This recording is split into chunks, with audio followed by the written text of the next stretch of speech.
नाज़रीन, welcome back to another vlog. एक नए व्लॉग के साथ आपकी खिदमत में हाजिर हैं। हम इस समय एक जंगल की तरफ जा रहे हैं और जंगल का व्यू आपको दिखाता हूँ अभी। 1 2 3 गो। ये देखिए, ये हम जंगल के अंदर इंटर हो गए हैं। जंगल का नाम आपने बताना है कि जंगल का नाम क्या है। ये बहुत ही बड़ा जंगल है, तो इसमें एक दरबार भी है। दरबार भी आपको विजिट करवाएंगे हम, तो अभी हमारे साथ जुड़े रहिएगा। तो अब आपको दरबार भी दिखाते हैं। यहाँ पर एक दरबार है, ये देखिए जंगल, हर तरफ जंगल है।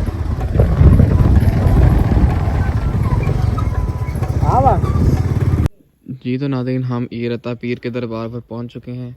ये मेरे सामने आप देख रहे हैं कि रत्ता पीर का दरबार है। और ये दरख्त आप देख रहे होंगे, ये दरख्त बाकी दरख्तों से मुनफरिद आपको नज़र आ रहा होगा। इसकी खासियत ये है कि ये दरख्त जड़ में से ही लाल कलर का है और ये ऊपर तक तकरीबन लाल ही नज़र आ रहा है। इस वजह से यहाँ पर एक दरबार भी है रत्ता पीर के नाम से। तो ये जंगल में ये है दरबार, देख सकते हैं आप। ये एक पुल बना हुआ है, जंगल और सारा जंगल है। ये पानी में वाली नहर है, ठीक है। वो देखें सामने घड़े पड़े हैं, ये अलम लगा हुआ है। और वो सामने देखें एक छोटी सी दुकान टाइप है शायद, जहाँ पर साइकिल खड़ा है। ये है दरख्त की खासियत।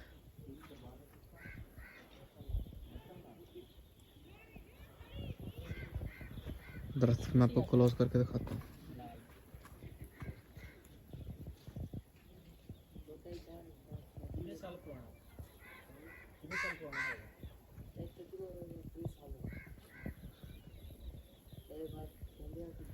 तकरीबन ये 30 साल पुराना दरख्त है जी।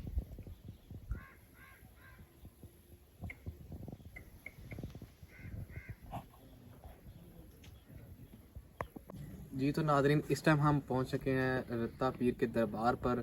तो हमारे साथ जब्बार भाई भी मौजूद हैं। जब्बार भाई से हम पूछेंगे, जब्बार भाई ये रत्ता पीर का दरबार कितना पुराना है आपकी नज़र में?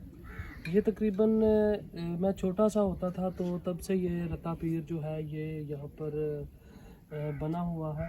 तो यहाँ पर जो ज़ाहिरीन हैं वो दूर दराज इलाकों से यहाँ पर आते हैं और अपनी मन्नतें वगैरह जो भी हैं वो मानते हैं इधर, तो वो उनकी पूरी होती हैं। तो वो फिर दूर दराज से यहाँ जो पंजाबी ज़बान में कहा जाता है चढ़ावे चढ़ाने के लिए वो आते हैं और चादरें वगैरह जो है ना वो यहाँ पर चढ़ाते हैं। यहाँ की अगर जो लोग गरीब औरतें या के मर्द जो भी गरीब यहाँ पर आता है तो उसको ये एक सबील के तौर पर यहाँ पर कावा है जो कि हर इंसान जो पीता है वो कावा हर इंसान को ये पिलाते हैं। तो इसलिए ये जो रत्ता पीर है ये मशहूर है जी तो नाज़रीन, ये रत्ता पीर का दरबार है।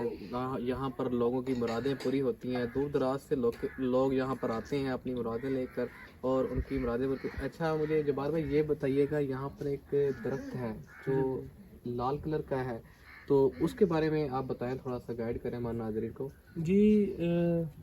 यही जो वो दरख्त है जिसके बारे में आप जिक्र कर रहे हैं कि ये लाल कलर का यही दरख्त है। इसका जो शुरू से लेकर एंड तक जो है ना ये लाल कलर है इसका। और इसकी ये भी खासियत है कि इसके साथ जो फूल वगैरह छोटे छोटे जो लगते हैं ना इसके साथ, वो भी अक्सर हमने देखा है कि वो लाल कलर के ही होते हैं। तो इसलिए ये रत्ता पीर के नाम से मशहूर है। तो यहाँ पर एक कुदरत कह लें अल्लाह ताला की, तो यहाँ पर एक लाल कलर का दरख्त भी है। तो ये तो नाज़रीन, हम अब जा रहे हैं जंगल के दूसरी साइड पर और ये एक पुल क्रॉस कर लिया है और पुल क्रॉस कर लिया, ये जंगल के हम दूसरी साइड पर आ गए हैं। ये देखें सामने, ये आपको बात बताऊं मैं, ये नलका है, नलका। जवार भाई, नलके की मैं स्टोरी तो बताएं। ये सामने कपड़े टांगे हुए हैं, क्या चक्कर है यार, ये तो बताएं ना। ये जो यहाँ का जो मतवली है उसके कहने के मुताबिक ये है कि यहाँ पर जो जिन लोगों को ख़ारिश वगैरह होती है तो वो यहाँ पर आते हैं, अपने साथ में कपड़े लेकर आते हैं। तो जो पहले वाले कपड़े होते हैं वो उतार कर यहीं पर वो फेंक देते हैं और जो साथ कपड़े अपने लेकर आते हैं तो वो नहा कर यहाँ पर जो है ना वो कपड़े चेंज कर कर चले जाते हैं। जो पुराने कपड़े मतलब कि जिसे हम ख़ारिश वाले भी कह सकते हैं, ये जरासीमों वाले भी कह सकते हैं, वो यहाँ पर रख कर तो चले जाते हैं। इसकी यही मतवली के कहने के मुताबिक यही हिस्ट्री है।